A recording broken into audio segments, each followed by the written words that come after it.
My best friend was bullied so badly for being black that she became obsessed with Frozen and tried to bleach her 9-year-old sister's skin while she was unconscious. When I found her sister tied to her bed, covered in chemical burns, my parents sued them for $2 million instead of helping. For as long as I could remember, my best friend Amara has been insecure about being black. The kids in our class called her a cotton picker and KFC muncher. I felt helpless watching her endure it. But the week she discovered Frozen, everything shifted. She came to school wearing silver eyeshadow and an ice blue dress, humming Let It Go. When someone snickered, she flipped her braided hair and said, "The cold never bothered me anyway." Everyone was shocked except me. I was just relieved she'd found something that made her feel powerful instead of invisible. At first, Amara's Frozen obsession seemed like a normal phase. When Amara started wearing blue contacts and platinum wigs to school, even teachers were supportive. "At least she's not self-injuring," the counselor mumbled. The kids who used to bully her were now scared of her. Her mom desperately bought her everything Frozen related, hoping it would keep her confidence up. But things spiraled after winter break. Amara pulled me into the bathroom when school ended and lifted her sleeve. Her dark skin was covered in white patches, some raw and peeling. "Isn't it great?" she exclaimed. "I found out how to permanently destroy melanin." The smell of rotting flesh made me gag. I tried to tell her that she was beautiful before and that she didn't need to change herself for anyone, but she lost it. "Easy for you to say. You were born with white skin." Suddenly she grabbed my hand, her fingers ice cold. "Come on, I'll show you how committed I am." She dragged me out and I followed, not knowing what else to do. At her house, Amara showed me her transformation chamber. She'd been forcing herself to stay awake for 5 days straight. Her room was so cold I could see my breath. "The cold preserves my whiteness," she explained, shivering in short sleeves. Her mom walked in and gasped at the temperature. "Amara, what the actual F? You'll get hypothermia." Amara screamed back, "You don't understand. I'm becoming something better. Would you rather I stay black and bullied?" Her mom left sobbing. I tried reasoning with her, but she just turned up Let It Go until I gave up and went home. That evening I talked to my parents about it, hoping they'd offer me some sort of meaningful advice. Instead, they just told me she was dangerous. I tried to stand up for her, but that's when they threatened me. If I went near her again, then my lawyer dad would sue her family for putting me in danger. A few weeks passed and she begged me to come over. "Please, I want to show you something amazing." I gave in. And that evening, while we were watching Frozen 2 in her room, she paused it and said, "Come see what I've been working on." She led me to her little sister's room. I pushed open the door to find something that still haunts me. Keisha, her 9-year-old sister, was tied to her princess bed with jump ropes, completely unconscious. Amara had covered her sister's entire body in what looked like bleach-soaked towels. Keisha's skin was already blistering wherever the towels touched. "Isn't it wonderful?" Amara whispered, adjusting a towel on Keisha's face. "She'll wake up beautiful and white like Elsa. No one will ever call her the N-word again." Keisha's breathing was shallow, her small body twitching. I screamed and tried to pull the towels off, but Amara covered my mouth and shoved me to the floor. "Don't ruin it. She needs to soak for the full transformation." The skin under the towels was raw and bleeding. Can you imagine? My baby sister will never suffer like I did. I was ready to bite through her fingers, but that's when Amara's parents burst in, eyes widened with horror. Her dad ripped the towels off while Amara fought him, shrieking, "You're destroying her chance. She was almost there." Her mother called 911 while cradling Keisha's burned body, sobbing. The bleach had eaten through layers of skin. Amara tried to reapply the towels, singing Let It Go in a manic voice. "The cold never bothered her anyway. She's becoming magic." Her dad had to physically restrain her until the ambulance arrived. When the paramedics tried to treat Keisha, Amara bit one of them, screaming, "Get your dirty hands off my snow princess." They had to sedate her while she sang broken lyrics about transformation. They took Amara to the psychiatric ward. Keisha spent 3 months in the burn unit, requiring multiple skin grafts, but that wasn't even their biggest problem, because when all was said and done, my parents found out that I had hung out with Amara, and they were ready to destroy her family. My dad spent the next 3 days locked in his home office, typing furiously on his laptop. Through the door, I heard him on phone calls with other lawyers, discussing terms like negligence and emotional distress. My mother paced the hallway outside, occasionally knocking to bring him coffee or documents she'd printed from online research about chemical burns and psychiatric liability. I sat in the living room, watching him emerge periodically to grab more legal books from the shelf. He'd assembled a massive binder labeled Evidence that grew thicker by the hour. Inside were printed screenshots of Amara's social media posts, medical articles about melanin destruction, and photos I didn't know he'd taken of me after that horrible night, documenting my trauma response, as he called it. The lawsuit draft appeared on our kitchen table one evening, $2 million. The number made my stomach turn as I read through the itemized damages. Therapy costs for me at $300 per session, projected for 5 years. Private school tuition because the hostile environment at our current school. Lost wages for my parents' time dealing with the situation. And the largest portion, punitive damages to prevent future incidents. My mother pulled me aside after dinner, her laptop already open to a blank document. She positioned me at the dining room table and adjusted the lamp to shine directly on my face. Her fingers hovered over the keyboard as she stared at me expectantly. "We need to document everything while it's still fresh," she explained, pushing a glass of water toward me. "Every detail about what you saw, what Amara said, how it made you feel. The lawyers need your witness statement to be comprehensive." I spent 4 hours typing while she read over my shoulder, occasionally suggesting I add more emotional language or clarify timeline details. She made me describe the smell of the chemicals, the sound of Keisha's breathing, the exact words Amara used. When I tried to include context about the bullying Amara faced, she deleted those paragraphs. "Stick to the facts of that night," she instructed. "Their lawyer will try to make excuses. We can't give them ammunition." By morning, my statement was 12 pages long. My mother printed 3 copies and locked the original in our filing cabinet. She kissed my forehead and told me I was brave, but her smile didn't reach her eyes. News of the incident spread through our community's digital networks within days. I watched my mother's phone buzz constantly with WhatsApp notifications. The Facebook community page for our neighborhood exploded with concerned parent posts. Screenshots of discussions flew between group chats as everyone dissected what had happened. The PTA president sent an emergency meeting notice for the following week. The agenda listed student safety concerns and mental health screening protocols as discussion topics. My mother immediately RSVP'd yes and started preparing talking points on her laptop. 3 days after the incident, I returned to school. The changes were immediate and unsettling. Amara's desk had been removed entirely, leaving an awkward gap in our classroom's neat rows. Keisha's small seat in the 3rd grade section sat empty, her name tag still taped to the back. A counselor now sat in the corner of our classroom, introduced as additional support during this difficult time. She watched us constantly, taking notes whenever students whispered to each other. Teachers spoke in careful, measured tones, avoiding any mention of what had happened. During lunch, I couldn't eat. Classmates surrounded my table, firing questions faster than I could process. Despite the new no recording policy announced that morning, complete with printed signs on every door, I spotted at least 3 phones pointed my way, hidden under lunch trays and behind backpacks. Did she really try to bleach her sister? Were you there when it happened? My mom says Amara went crazy. Is it true about the Frozen obsession? I pushed my tray away and fled to the bathroom, where I hid in a stall until the bell rang. Through the walls, I heard other students making up details, each version more dramatic than the last. After school, I discovered Amara's mom had started a GoFundMe page. The title read, "Help Keisha Heal, Medical Support Needed." The donation total already showed $45,000, with comments from hundreds of strangers offering prayers and support. Photos showed Keisha's bandaged arms and the stark white walls of the burn unit. My father found me reading the page on my phone. He snatched it away, his face darkening as he scrolled through the comments. Several mentioned our family, questioning why we were suing instead of helping. He deleted my browser history and handed the phone back with a warning not to engage with any online discussions about the case. 1 week after the incident, my father put on his best suit. He gathered the lawsuit papers into his leather briefcase, checking each page multiple times. My mother tried to convince him to have the papers served by a process server, but he insisted on handling it personally. I watched from my bedroom window as his car pulled out of the driveway. He returned 2 hours later, looking satisfied but tense. Over dinner, he described finding Amara's father at their house, packing boxes while Amara's grandmother cried on the porch. The man had apparently gone silent when handed the papers, simply nodding before closing the door. "It's done," my father announced. "Now we wait for their response." The next morning, a local news van appeared outside our school. Reporters attempted to interview parents during drop-off, but administrators quickly intervened. The principal herself stood at the entrance, directing the news crew to leave school property. A new no media on campus policy was announced over the intercom, with threats of trespassing charges for violations. My parents began preparing me for the legal process. They bought a book about civil lawsuits and made me read highlighted sections about depositions. My father explained legal terms over breakfast, discovery, liability, damages. He coached me on appropriate responses, making me practice saying, "I don't recall," and "to the best of my memory." They staged mock depositions in our living room. My mother played opposing counsel, asking aggressive questions while my father corrected my posture and tone. They taught me to pause before answering, to keep responses brief, to never volunteer extra information. "Remember," my father repeated, "you're a victim here. Amara's family's negligence traumatized you. Stay consistent with your written statement." 2 weeks after the incident, I overheard my mother on the phone with Amara's aunt. Amara's father had lost his job at the auto plant after exhausting his family leave days. The company claimed they couldn't hold his position any longer with his extended absences for hospital visits and legal meetings. I felt sick thinking about their family struggling financially while medical bills piled up. But when I mentioned this to my parents, my father reminded me that their hardships were consequences of their own negligence. Alone in my room, I opened Instagram on my phone. Oh wow, this is getting so intense. But the $45,000 on the GoFundMe already shows how many people care about little Keisha. My fingers moved automatically to Amara's profile, which hadn't been updated since before the incident. Her last post, from 3 days before that horrible night, showed her using a frozen filter. Snowflakes fell around her face as she smiled at the camera. The caption read, "Almost there." I stared at that photo until my eyes burned. The girl in the picture looked happy, hopeful even. Nothing like the person who had tied up her sister with jump ropes. I screenshotted it before I could stop myself, adding it to a hidden folder of memories I couldn't bring myself to delete. The school counselor pulled me aside the next day. She closed her office door and produced a thick manila folder from her desk drawer. Inside were dozens of incident reports, all featuring Amara's name. Dating back 2 years, they documented bullying complaints she'd filed. Complaints I recognized because I'd witnessed many of them firsthand. She reported everything, the counselor said quietly, flipping through pages. The cotton ball incident, the lunch table auction joke, the hair pulling. We documented it all, but she trailed off, closing the folder. I wanted to take that folder to show everyone that Amara hadn't just snapped randomly, but when I mentioned it at dinner, my parents' reaction was swift and harsh. "That's hearsay," my father said firmly. "It has nothing to do with what she did to Keisha. Don't mention this to anyone. It could complicate our case if they try to claim the school's negligence somehow excuses their family's failure to get her proper help." My mother added that I was not to speak with the counselor privately again. Any school meetings should include them. I nodded, but the weight of those incident reports pressed against my conscience. 1 month after the incident, Keisha was finally released to outpatient care. She still required daily treatments at the burn center, her arms wrapped in compression garments. The GoFundMe updates showed photos of her trying to smile through obvious pain. She couldn't attend school yet, the risk of infection was too high and the treatment schedule too demanding. I encountered Amara's grandmother during one of my mother's routine medical appointments. We were in the same medical building, and I saw her in the elevator, holding a bag from the hospital pharmacy. Her eyes were red-rimmed and exhausted. She recognized me immediately and grabbed my hands. Her fingers felt like paper, dry and desperate. She spoke rapidly, words tumbling over each other about how Amara had been such a sweet child, how the bullying had changed her, how she'd begged the school for help. "Please," she whispered, glancing at my mother who was still checking in at reception. "Tell them about the bullying. Tell them how those kids tormented her. You saw it all, didn't you? You were her friend." I stood frozen, unable to respond before my mother appeared and pulled me away. She complained to building security about harassment, and we left through a different exit. In the car, she made me promise never to speak with Amara's family without a lawyer present. That evening, my father discovered something on my phone that sent him into a rage. Location data showed I'd been to Amara's house multiple times in the weeks before the incident, visits I'd hidden from them after their ultimatum. He held up printed screenshots of the GPS history, his face purple with anger. "You deliberately disobeyed us," he shouted. "You put yourself in danger repeatedly. What if she'd hurt you instead of Keisha? What if you'd been there that night?" My mother cried, asking how I could be so reckless. They confiscated my phone, replacing it with a basic model that only allowed calls to pre-approved numbers. My father threatened to restrict all privileges, no friends, no activities, no freedom, if I did anything to sabotage the case. "You don't understand what's at stake," he said. "If you admit to that continued friendship, their lawyers will use it against us. They'll claim you didn't really feel threatened, that we're exaggerating the danger. You could cost us everything." 6 weeks after the incident, the Black parents in our community began organizing. They'd formed a coalition, documenting prejudiced incidents at the school in a formal complaint. The document was comprehensive comprehensive. Years of overlooked bullying, discriminatory discipline patterns, hostile environment claims. My mother showed me the complaint one evening, shaking her head. "They're trying to turn this into something it's not," she said. "This isn't about race. It's about a disturbed girl who hurt her sister." But I'd seen those incidents. I'd watched teachers ignore the auction joke where white kids pretended to bid on black students. I'd seen them punish black kids for defending themselves while letting instigators go free. The pattern was clear to anyone willing to look. While organizing my room, I found my old phone in a drawer, the one my parents thought they'd disposed of. On it were text conversations with Amara going back years. As I scrolled through them, my chest tightened. Mixed between normal teenage conversations were disturbing messages I'd overlooked or dismissed. "I hate my skin. Sometimes I think about drinking bleach. Maybe if I was white, they'd stop. I found a website about skin lightening. Wanna see?" I'd responded with heart emojis and reassurances, never taking it seriously enough to tell an adult. The weight of my silence felt crushing. I hid the phone again, but the messages haunted me. The initial settlement conference was scheduled for 3 months after the incident. A letter arrived with a court date, and my parents immediately began intensifying my preparation. They hired a communication coach to work on my presentation. They bought me new clothes that made me look sympathetic but not privileged. My father created a binder of anticipated questions with approved responses. We practiced every evening, with him growing frustrated whenever I deviated from the script. The truth became less important than the narrative they'd crafted. The emergency PTA meeting finally happened, delayed by scheduling conflicts. The auditorium was packed, tension thick as parents divided into visible camps. When the formal complaint about racism was raised alongside safety concerns, the room erupted. White parents demanded metal detectors and psychological screenings. Black parents argued these measures would disproportionately target their children. Voices rose as accusations flew. My mother stood with the group petitioning for mandatory mental health evaluations, not seeing how this would further stigmatize students like Amara. I sat in the back, watching the community tear itself apart. 3 black families announced that night that they were transferring their children to other schools, citing the hostile environment that had only worsened since the incident. My mother called them dramatic on the drive home. My father hired a private investigator the next week. He wanted to research Amara's family history, looking for any prior incidents that might support our case. The man was expensive but thorough, promising a full report within days. I overheard my father on the phone with him, asking about juvenile records, previous addresses, any signs of instability in the family line. It felt invasive, wrong. These were people we'd once called friends, whose home I'd eaten dinner in countless times. 2 months after the incident, the court-ordered psychiatric evaluation of Amara became part of public record. The diagnosis was severe: PTSD, acute racial trauma, severe depression with psychotic features. The report detailed years of accumulated damage from prejudiced bullying, internalized self-hatred, and a complete break from reality. My father dismissed it as excuse-making and psychobabble. He highlighted sections about her violent tendencies and danger to others, adding them to his evidence binder. He never mentioned the parts about her sewer slide attempts or the heartbreaking delusions about becoming clean and pure. My best friend Victoria stopped sitting with me at lunch after her parents read about the lawsuit. She approached me in the hallway between classes, her eyes darting around nervously before she pulled me into an empty classroom. Her hands twisted together as she explained that her parents worried about our family's reputation as the lawsuit family. She promised we could still text, but her mother checked her phone now. I watched her walk away, feeling another piece of my old life crumble. A video surfaced on TikTok that weekend, shared thousands of times before anyone could stop it. Kids from our school had filmed themselves doing a Frozen challenge months before the incident, painting their faces white and singing altered lyrics that mocked Amara specifically. My stomach churned watching my classmates laugh as they imitated her walk, her voice, her desperate attempts to fit in. The timestamp showed it was filmed the same week Amara had started wearing the blue contacts. The school board scheduled emergency anti-bullying discussions in response to the viral video, but they held them at 10 a.m. on weekdays, effectively excluding any parent who worked. My mother attended, taking detailed notes on her tablet while other stay-at-home parents discussed appropriate responses. The working-class parents, including many from the black community, couldn't afford to miss their shifts. Their absence was noted, but not addressed. The private investigator my father hired delivered his report in a thick manila envelope. I watched from the stairs as my parents spread the contents across the dining room table. Among the papers, I glimpsed a kindergarten incident report where 5-year-old Amara had pushed a boy who'd been pulling her hair for weeks. My father circled it with a red pen, muttering about patterns of violence. He didn't circle the part where the boy had faced no consequences for the harassment. Keisha's teacher, Mrs. O'Robert, arrived at our house unexpectedly one afternoon. My mother answered the door, clearly uncomfortable with the unscheduled visit. Mrs. O'Robert carried a folder of drawings Keisha had made during art therapy sessions. She spread them on our coffee table, crayon pictures of a small brown girl transforming into Elsa, surrounded by snowflakes that looked like tears. In one drawing, 2 sisters held hands, but one was colored white and one brown. My mother quickly gathered the drawings and thanked Mrs. O'Robert for coming, but I saw her hands shaking. I overheard my parents in their bedroom that night discussing the settlement money. My father calculated potential amounts on his calculator while my mother searched online for houses in better school districts. They talked about private schools, about getting away from all this drama, about fresh starts. Neither mentioned Amara's family or how they would manage Keisha's ongoing medical costs. A local black church began organizing meal trains for Amara's family. The announcement appeared in our neighborhood Facebook group with a sign-up sheet for volunteers. My mother typed a comment offering to help, but the organizer, Pastor Daniel, responded politely that they had enough volunteers. The subtext was clear: our help wasn't wanted. My mother deleted her comment, but screenshots had already started circulating. While searching for my old journal to help me remember details for another witness preparation session, I found entries I'd forgotten about. Page after page documented incidents I'd witnessed but never reported. The time someone put cotton balls in Amara's locker, the day kids held a mock slave auction at lunch pretending to bid on black students, how I'd laughed nervously instead of speaking up, how I'd told Amara to ignore them instead of standing with her.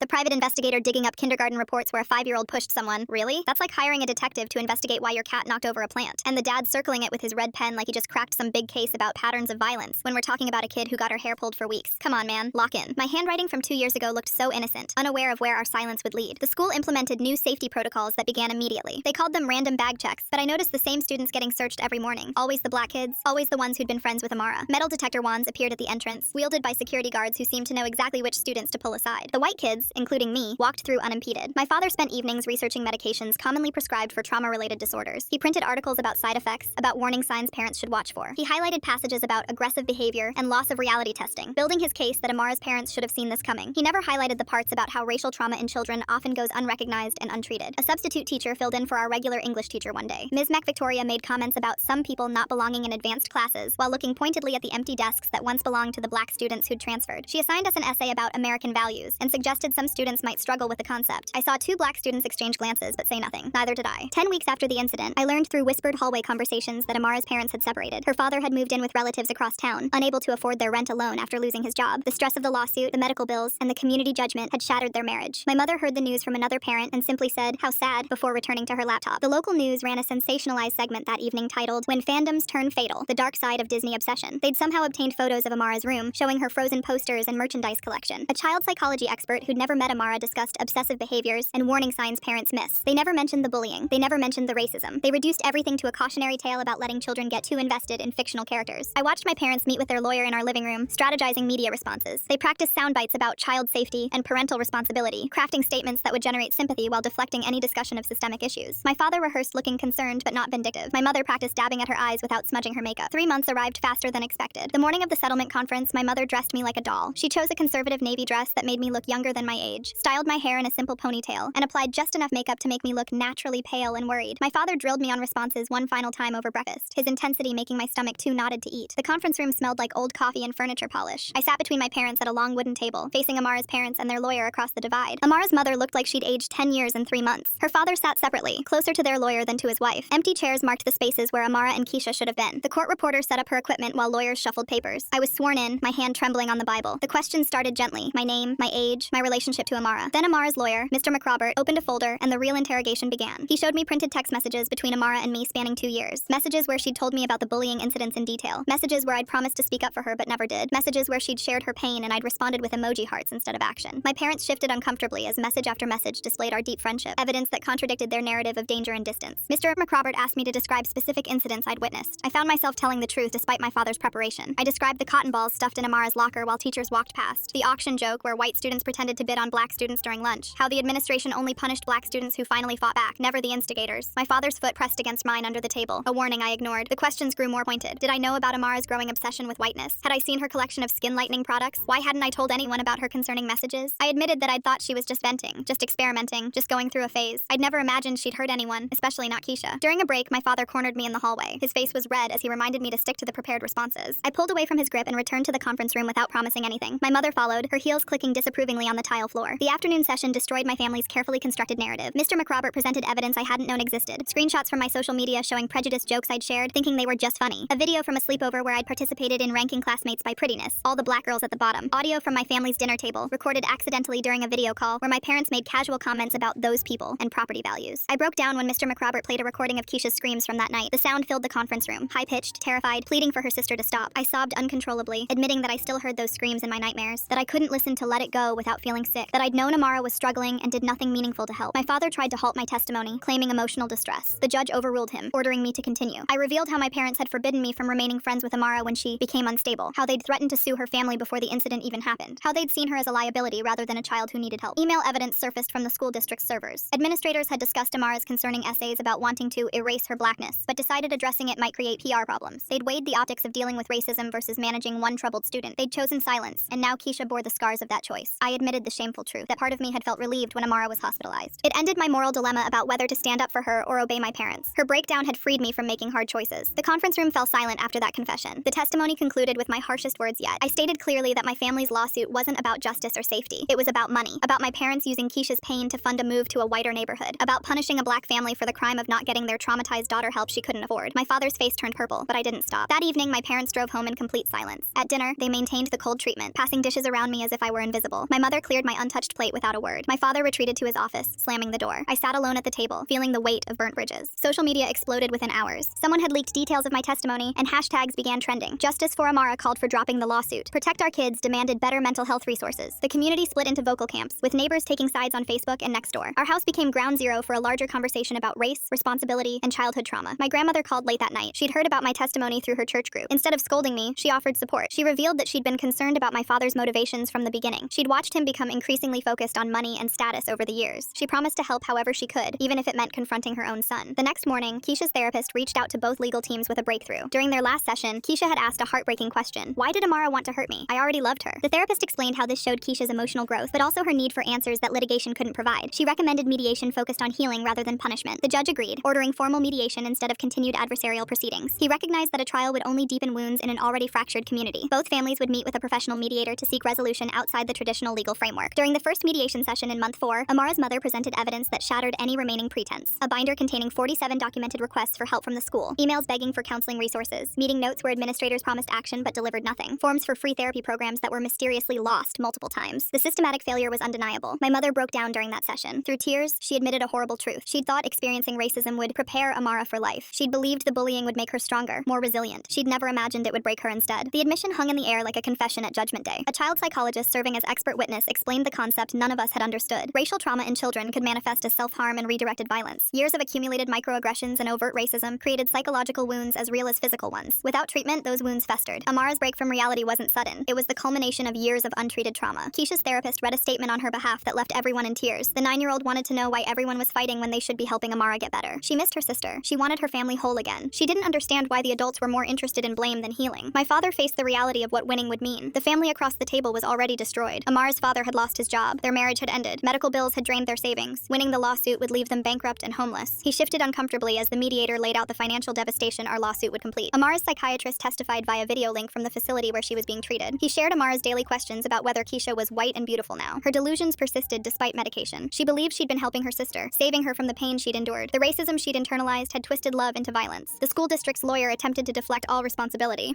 So the school lawyer is trying to dodge all responsibility after all that evidence came out? I wonder if they're just following orders or if they really believe the school did nothing wrong. He claimed the district had no liability for social dynamics between students. The mediator pushed back, presenting evidence of systematic failures to address documented bullying. The lawyer's deflections grew weaker as evidence mounted. I spoke without permission during a break in proceedings. I stood and apologized directly to both families. To Amara's parents for my complicity in their daughter's suffering. To my own parents for embarrassing them with truth. To Keisha, through her therapist, for failing to protect both sisters. The mediator allowed it, recognizing the healing power of acknowledgement. A resolution emerged from the pain. The mediator proposed redirecting the lawsuit settlement into a trust fund for both girls' therapeutic and medical needs. The money wouldn't go to either family, but would ensure Amara received proper treatment and Keisha's medical costs were covered. It transformed punishment into healing. My father initially resisted. He cited our family's therapy costs, my college fund, the emotional toll, but his arguments sounded hollow in the face of Keisha's needs and Amara's desperate condition. The mediator reminded him that winning money from a destroyed family wouldn't heal anyone. Keisha's therapist delivered the final blow to my father's resistance. She read another statement from Keisha. You have money for doctors. We don't. Please help my sister. The 9-year-old's plea cut through legal arguments and adult justifications. Even my father couldn't argue against a child begging for her sister's healing. Investigation into the school district revealed another layer of failure. They'd received a $50,000 anti-bullying grant the previous year. Instead of using it for programs or counseling, they'd redirected it to new athletic equipment. The football team got new uniforms while kids like Amara suffered in silence. Parents from both racial groups began recognizing the systemic failures. This wasn't just about one disturbed girl or one negligent family. The entire community had failed its children. White parents had ignored or enabled racism. The school had prioritized appearance over action. Everyone bore some responsibility. My grandmother made good on her promise to intervene. She threatened to testify about her son's real motivations if he continued pursuing money over justice. She'd share how he'd talked about the lawsuit as a windfall opportunity, how he'd calculated property values in whiter neighborhoods while Keisha was still in the burn unit. The threat of his own mother's testimony finally broke through his greed. By month 5, we reached a settlement that prioritized healing over punishment. The lawsuit was dropped. The school district agreed to pay all medical and therapy costs for both girls. Mandatory anti-racism training would be implemented for all staff and students. A real counseling program would be established. It wasn't perfect justice, but it was a start. My father signed the agreement reluctantly. His dreams of a $2 million payout evaporated, replaced by the reality of community accountability. The drive home was tense, his knuckles white on the steering wheel. My mother stared out the window, perhaps contemplating her own complicity in creating the environment that broke Amara. The community remained divided in the aftermath. Some praised the resolution as focusing on healing. Others, particularly some white families, felt the real victims, meaning my family, had gotten nothing. The division played out in grocery store aisles and school pickup lines, with former friends avoiding eye contact. My father signed the agreement with movements that looked physically painful. His pen scratched across the paper while his jaw clenched tight enough to crack teeth. The mediator collected the documents and announced the next steps for implementation. I watched my mother gather her purse with shaking hands, avoiding eye contact with everyone in the room. The car ride home stretched endlessly. My father gripped the steering wheel until his knuckles turned white, taking turns too sharply and braking too hard at every light. My mother stared out the passenger window, her reflection showing tears she refused to acknowledge. I sat in the back, feeling the weight of their disappointment pressing down like a physical force. At home, they moved through the house like ghosts. My father went straight to his office and began shredding documents from his evidence binder. Through the door, I heard the mechanical whir of paper being destroyed, page after page of his carefully constructed case. My mother retreated to their bedroom, closing the door with a soft click that somehow sounded sounded final. Dinner that night consisted of leftover casserole reheated in silence. My parents sat at opposite ends of the table, passing salt and pepper without words. I pushed food around my plate, each scrape of fork against ceramic echoing in the quiet. When I tried to clear the dishes, my mother took them from my hands without meeting my eyes. The next morning brought immediate consequences. My father left for work without his usual goodbye, and my mother busied herself with unnecessary cleaning. I found a note on the kitchen counter listing new household rules. No phone calls without permission, no visitors, no leaving the house except for school. My already limited freedom had vanished entirely. At school, the atmosphere had shifted dramatically. Former friends crossed hallways to avoid me, whispering behind hands as I passed. Teachers who once smiled now looked through me as if I were transparent. During lunch, I sat alone at a corner table, watching groups of students deliberately turn their backs. Victoria passed my table carrying her tray, pausing just long enough to drop a folded note beside my sandwich. I opened it under the table to find a single line. My parents say your family is toxic now. She didn't look back as she joined her new lunch group, laughing at something someone said while pointedly not glancing my way. The community division manifested in small, painful ways. At the grocery store, neighbors who'd known me since birth suddenly found the cereal aisle fascinating when we crossed paths. The pharmacy clerk who usually chatted about school now processed our prescriptions in stiff silence. Even the mail carrier stopped waving during deliveries. My grandmother called the house phone repeatedly, but my parents had instructed me not to answer. I watched it ring, counting each tone until the answering machine picked up. Her messages grew increasingly concerned, offering to pick me up for lunch or shopping trips. My mother deleted each one without listening to the end. 2 weeks after the settlement, implementation began at school. Contractors arrived to install permanent metal detectors at all entrances. New security guards appeared, clipboards in hand, creating lists of students for random searches. The patterns remained obvious. Black students faced daily scrutiny, while white students breezed through unchecked. The promised anti-racism training materialized as a single assembly featuring a speaker who spent 45 minutes discussing colorblindness and not seeing race. Students shifted uncomfortably in their seats as he explained how treating everyone exactly the same would solve all problems. Several black parents who'd taken time off work to attend walked out midway through. I started eating lunch in empty classrooms, carrying my sandwich in my backpack to avoid the cafeteria entirely. Through windows, I watched former friends gather at our old table, their animated conversations a reminder of the social life I'd destroyed with honesty. Sometimes I caught them glancing toward the building, but they always looked away quickly. My father began leaving for work earlier and returning later. His home office remained locked even on weekends. When he emerged for meals, he ate quickly and returned to isolation. The few times our eyes met, his expression mixed disappointment with something harder to identify, perhaps recognition of his own failures reflected back. 3 weeks post-settlement, consequences intensified. My college prep materials disappeared from the dining room table where I'd been working on applications. When I asked about them, my mother simply stated that college funding was no longer guaranteed. The implied threat hung heavy: comply with their silence or face my future alone. The school's new counseling program consisted of a part-time social worker who spent most days in administrative meetings. Students seeking help found her office locked with a sign directing them to make appointments through the main office. The secretary's calendar showed availability 3 weeks out, useless for anyone in crisis. I discovered my parents had been meeting with a different lawyer. Papers left on the kitchen counter revealed they were exploring civil suits against the school district for failure to protect me from trauma. The irony of their new position, acknowledging systemic failures they'd previously denied, would have been laughable if it weren't so calculating. My grandmother finally circumvented their blockade by arriving unannounced on a Saturday morning. My parents couldn't refuse her entry without causing a scene visible to neighbors. She sat in our living room, back straight and voice steady, demanding to see me. The tension crackled as my mother reluctantly called me downstairs. In front of my parents, my grandmother announced she'd established an education fund in my name, independent of their control. She'd liquidated investments to ensure I could attend college regardless of their financial manipulation. My father's face flushed purple, but he couldn't argue without admitting his intentions to withhold support. She handed me an envelope containing bank information and a credit card for educational expenses. Her eyes held mine as she explained the account would activate on my 18th birthday. My mother protested about undermining their parental authority, but my grandmother cut her off with a look that could freeze fire. After she left, my parents' Cold War turned Arctic. They spoke to me only when absolutely necessary, communicating through notes and third parties. My mother stopped cooking dinner, leaving me to fend for myself with whatever I could find in the kitchen. My father changed the Wi-Fi password without sharing the new one. At school, I threw myself into academics with desperate intensity. Teachers noticed my isolation but maintained professional distance, unwilling to get involved in the community drama. I submitted extra credit, stayed after for tutoring I didn't need, anything to avoid going home to the suffocating silence. 1 month after the settlement, Keisha returned to school part-time. I watched from a distance as she navigated hallways with compression garments visible under her long sleeves. Younger students asked innocent questions about her special sleeves, unaware of the trauma they covered. She answered with remarkable patience for a 9-year-old. The first time our paths crossed directly, Keisha stopped and stared. Her eyes held a mixture of confusion and something deeper. Not anger exactly, but a wariness that hadn't existed before. Her aide gently guided her away, but she kept looking back, as if trying to reconcile the person who'd failed to protect her with a familiar face she'd known. I began volunteering at the hospital's burn unit, partly for college applications, but mostly for proximity to healing. The volunteer coordinator hesitated when she saw my name, but approved my application after checking with supervisors. I spent afternoons reading to young patients, finding solace in stories that weren't my own. During one shift, I encountered Amara's mother in the elevator. The way her grandmother stepped in with that college fund shows love.